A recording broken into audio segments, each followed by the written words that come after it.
said earlier, a collision on Nain Street. A collision on Nain Street. We know anytime there is a collision, there's that feeling, if you've ever been there or know somebody who has, waiting for the police officer to show up. Usually when there's a collision, both parties presume that they had the right of way. So the officer has to come and decide in this investigation who failed something to when you got faith that amazed Jesus. Most of the time our faith is based on our circumstance. As long as things are going well, we have good faith. Long as things are going well, we can tell the testimony. We can shout the shout and sing the praise. But this man had somebody sick that he cared about, but his faith was not moved. How many of you in here know that you need a faith that even is not based on what you see? Because without faith, it's impossible to please God. And faith is the substance of things hoped for, the evidence of things not seen. In other words, if I got to see it to believe it, I really don't have to have faith.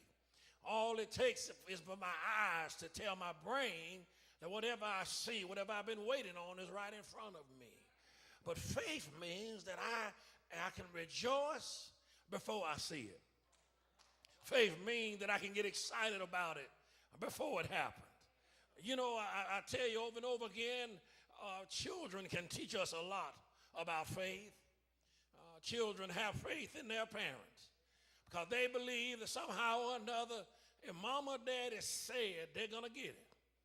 They might live in the projects. They might be on welfare. Doesn't matter. If mama or daddy said, so they 15 service, I needed this worship this morning. Sometimes you got to worship for you. Sometimes coming to church is good, but I come to tell you, sometimes I need a worship because can't nothing else soothe my aching heart but worship. Can't nothing else ease my troubled mind but worship. You know, sometimes you come to church and you don't even feel like worshiping, but you're saying, God, if I can just get in the building, if I can just get there, I'm going to worship my way through.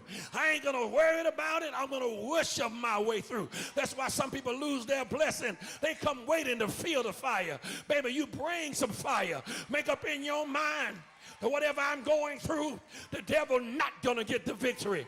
Is there anybody here that knows you can worship your way through? Because you worship, you get in the presence of God. And in God's presence is the fullness of joy. The son, this Roman soldier said, just say the word, and it's already done. And Jesus said, I ain't seen faith like that. And that very hour, this man's servant was healed. The crowd celebrating because they know somebody who's a healer. Crowd is joyful. They got a bounce in their step, I tell you, because they seen him work miracle after miracle. They know that Jesus is a miracle worker.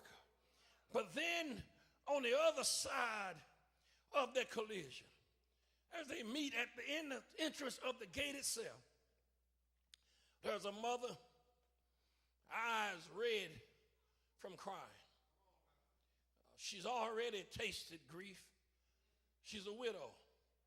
She's buried her husband already. And now her son is dead. Doesn't it seem like in life sometime before you can get through with one storm, you're already in another storm? I know many people say there are three types of people.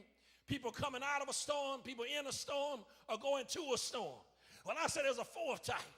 There's a fourth type, and that fourth type is that I'm in one storm. And before that storm can end, there are dark clouds already hovering over me. Before I can come out of that situation, it's something else. You know what I mean? If it ain't one thing, it's another.